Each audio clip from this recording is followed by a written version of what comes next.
One of my joys in life is finding good deals, especially when it's at the grocery store. Meat is expensive nowadays, and I like to cook, and so nothing makes me happier than finding some good meat on sale. And I've actually gotten pretty good at doing just that. It's been quite a while since I've had to buy meat that wasn't at a good price. So today, I'm sharing A, my tips for saving money on meat, and B, my process for how I prep and store everything for easy meals in the future. Okay, so tip number 1. When you're at the grocery store and you see a bunch of meat packages that are at the same price point, make sure you compare the weights and pick the biggest or heaviest one you can find. For example, I was getting some chicken breast recently. So looking at this, the first one, weight 1151 compared to 1030. So yes, the first one is heavier, so I'm gonna go with that one. But oh wait, this one over here, it's even heavier than the first one. So definitely going with number 3. Now, this may seem obvious, but I have literally seen people at the grocery store just go up and pick one without comparing the weights. And it's like, what are you doing? You are missing out on chicken savings. Why are you choosing to pay the same amount for potentially less chicken? Sometimes I've compared them, and I've seen some weigh around $8.50, and others weigh $1,150. You could be missing out on 300 grams of chicken. That's like 3 servings. Almost 90 grams of protein. It just makes me sad that some people may not be getting all the chicken that they could get for the same price. Tip number 2, check the labels to see if something is labeled incorrectly. This actually happens more than you might think. Just recently, I found a package of boneless, skinless chicken thighs that were labeled incorrectly as chicken legs. Now, if you don't know, chicken legs are much cheaper than boneless, skinless chicken thighs. I normally don't even buy boneless, skinless chicken thighs anymore because they're above what I want to pay. So I was pretty happy to see the wrong label on these ones. Actually, I'll tell you a really funny story. A few years ago, I came across some chicken breast packs that were on for a really good deal. I think it was $7 for a pack of 4. And some of them were labeled chicken breast, but some of them were just labeled as open meat, but still around the same price point. So because it was such a good deal, I probably grabbed about 6 packs, continued my grocery shopping, went through the cashier, paid, and then went home. And then when I was looking at the receipt, it seemed like a lot less than it should have been. And it turns out that 3 of the chicken packs that I had gotten, the ones with the open meat label, those had somehow rung up as a negative amount. As in, rather than adding $7 each to my total, it took away $7 each. Those 3 packs of chicken took $21 off the bill. This sounds like a joke, but I promise it's not. I got paid to take the chicken. I felt kind of bad at first, but I had gone through the cashier, and they didn't say anything or notice at the time either. So just saying, labeling mistakes do happen from time to time. So keep an eye out, you might get lucky. Although probably not $21 off your bill. Lucky. Tip number 3, buy the less butchered cuts and do the cutting yourself. Rather than buying boneless, skinless chicken thighs, you could get bone-in, skin-on chicken thighs, and then just remove the skin and the bones yourself. It's not overly difficult to do, but it requires a little bit of practice if you haven't done it much. And obviously, it adds a little bit of time to your food prep. But I'm giving you tips on how to save money, not time. Tip number 4, speaking of less butchered cuts, if you can find them, try to buy the really big ones. Sometimes you can find huge cuts of beef or pork for a really good price point compared to buying the same amount but in smaller cuts. For example, the other day I saw a prime rib roast that was $70. Yes, this was technically more expensive compared to one of the smaller cuts that was priced at $30. But the $70 one was probably the size of 3 $30 roasts. So if you don't mind a little extra prep work of cutting it up and throwing it into the freezer, you're saving a lot of money in the long run. The really big cuts can sometimes be hard to find in chain grocery stores. In my experience though, you can normally find these cuts at smaller cultural grocery stores that also butcher their own meat in-house. There's a really great Middle Eastern grocery store close to me, where I've gotten some huge briskets for cheaper than smaller briskets that I could find at chain grocery stores. I absolutely love going in there and seeing all the new things that I don't normally see at regular grocery stores.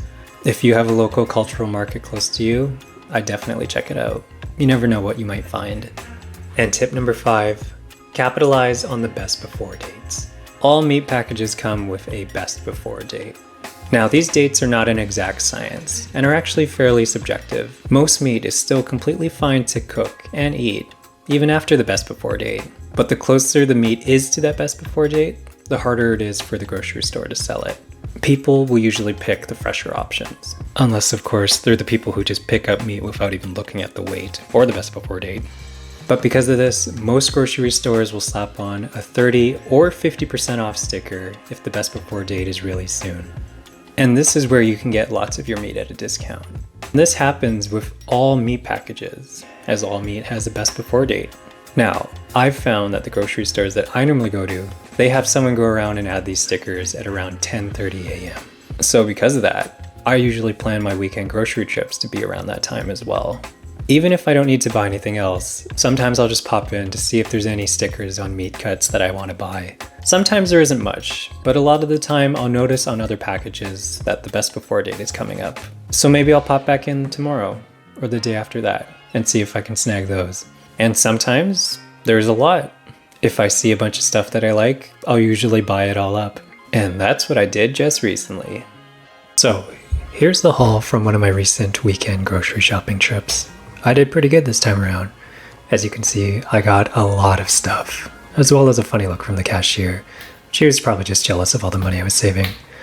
I found a lot of pork chop cuts that were 30% off, same with some regular and lean ground beef, that $14 chicken breast that weighed the most, and a huge pork tenderloin that was around $15. Now, I'm not going to cook all of this today, as this is probably a week to 2 weeks worth of lunches and dinners for 2 people, but at the same time, I don't really want to have all this meat sitting in the fridge for too long either.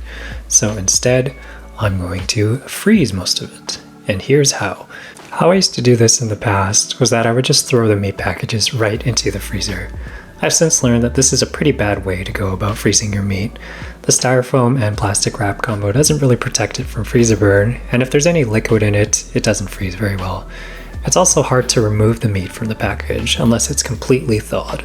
Plus, it's not the most effective on space, as you can see here. I probably could find space in the freezer if I wanted to, but how about I just show you a better way to do this? So, back to prepping. What I've started doing recently is cutting everything up, flattening where possible, and then sticking the meat into large freezer bags. I found doing it this way is great because A, the bags are more durable in the freezer and protect the food well from the cold. B, flattening out makes everything easier to store. C, because it's spread out and less compact, it thaws more quickly when it's in the fridge. And D, it helps keep the portion sizes standard. Most of these bags do a really good job of sizing up 3 to 4 servings of meat.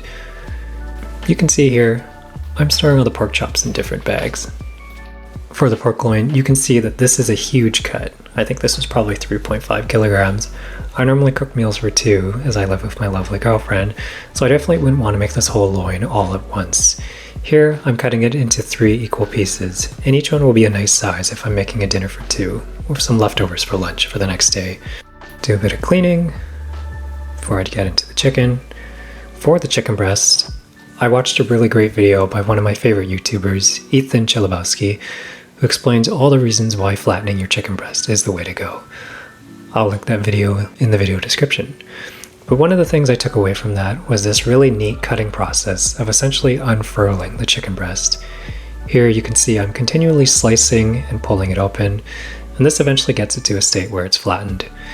Usually I can easily fit 2 large chicken breasts into 1 freezer bag, and that's the perfect amount for a dinner for 2, with leftovers, unless I'm really hungry. And then finally, after washing my knife, the ground beef.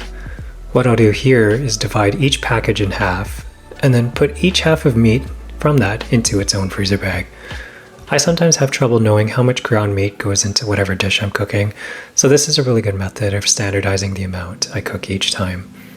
Once everything is separated out, I'll then press everything down and flatten it out. Again, doing it this way makes it much better for both storing and thawing when you're ready to cook it. Once I have everything placed into their freezer bags, I'll usually write the date and whatever cut of meat it is on them. If you're constantly freezing meat like I am, you sometimes forget what you put in there or when. This way helps me ensure that I eat all the oldest food first. Once all the labeling is done, then I'll stack everything up and then they are ready to go into the freezer. Or they would have been if I hadn't forgotten to also label the pork loin. So I better do that too. Okay, now I think we're ready. So you can see, once I put the pork loin chunks into the freezer, Everything else stacks nicely in a neat pile. And everything fits perfectly in the freezer, with room to spare. You can see here the meat I prepped previously, so it looks like I'm pretty much set for the next few weeks. Although if I come across any new meat deals, I'm going to keep replenishing my stock. Now that my freezer's full of cheap meat, I'm good for the next while. I feel like the term cheap meat is not properly representative of what it actually is. I think a better term is meat that I got at excellent value. So anyway, now that my freezer's full of meat that I got at excellent value, I'm good for the next while. I hope you found this helpful, and I wish you the best on your own meat saving and storing adventures. Thanks for watching, and I'll see you in the next one.